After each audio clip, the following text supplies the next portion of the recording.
Wonder Woman said, because no matter how small an act of kindness or generosity or simple positivity you put out into the world, it will make a difference.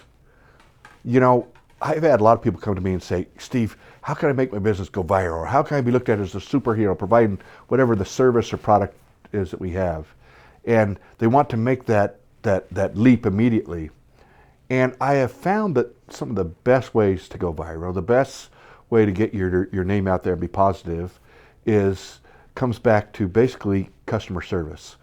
I'll tell you a quick story about, I had a chance to, when one of my sons graduated from high school, we took him and his friends and we went to a local restaurant. And at that restaurant, it was a seafood type restaurant, and we went, we ordered, we sat around, we talked, we had a great time. Pretty soon we started to realize it had been like 50 minutes and we hadn't had our food yet. And so we're starting to get just a hair uptight, and all of a sudden I see somebody coming from the back room beeline for our table. And we find out it's the manager. He's coming towards us and he's got some people behind him. And he approached us and said, I need to apologize to you guys. We've had a problem. Let me tell you what happened. And as he's starting to apologize, the people behind him are waiters. They're starting to put stuff on our table, put food down on our table.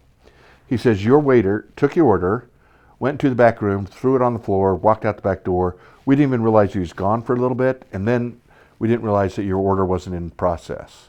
So let me tell you how we're going to fix it. First of all, we've brought you all of our appetizers. We want you to start on those and start trying. This is every one that we have. We also are going to have two of these guys stay out here and make sure that no matter what, your drinks stay full or anything else you want. And then he pointed to my son and said, what about you? You want a shrimp cocktail? He said, yeah, that'd be great. He said, okay, get him a shrimp cocktail. He said, by the way, folks, tonight dinner's on us. We apologize for this mishap. So they handled it so well and they stuck with us and made it such a great experience that I told the world about it, right? I went out and I shared it on social media. It was 10, 12 years ago and I'm still talking about it, obviously. So it made a big difference and I keep telling people about it. It was huge.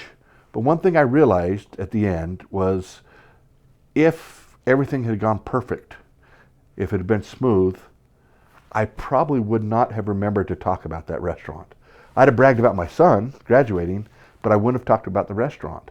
So what I'm telling you is we all want to avoid problems. We don't want things to happen. However, we're human. And when something happens, if you have an extraordinary response to that, then boom, pow, you've made a difference, right? You've made something that stands out there and people notice. So here's what I'm telling you that you should do is, obviously you want to avoid as many problems as you want. You don't want to create problems and solve them. That will backfire for sure on you. But if you look at your process and you say, okay, here's a couple areas where we could be blamed, whether it's your fault or not, or it could be somewhere where somebody on your team or your company could drop the ball. You come back and you say, okay, if that happens, we're going to try to avoid it. If it happens, what's our extraordinary response to solve it?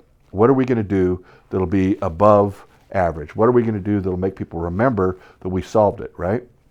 And from doing that, you can come back and, one thing that I've noticed is that if you ask anybody about some great customer service out there, there's not a soul that will tell you this company, they do everything right every single time.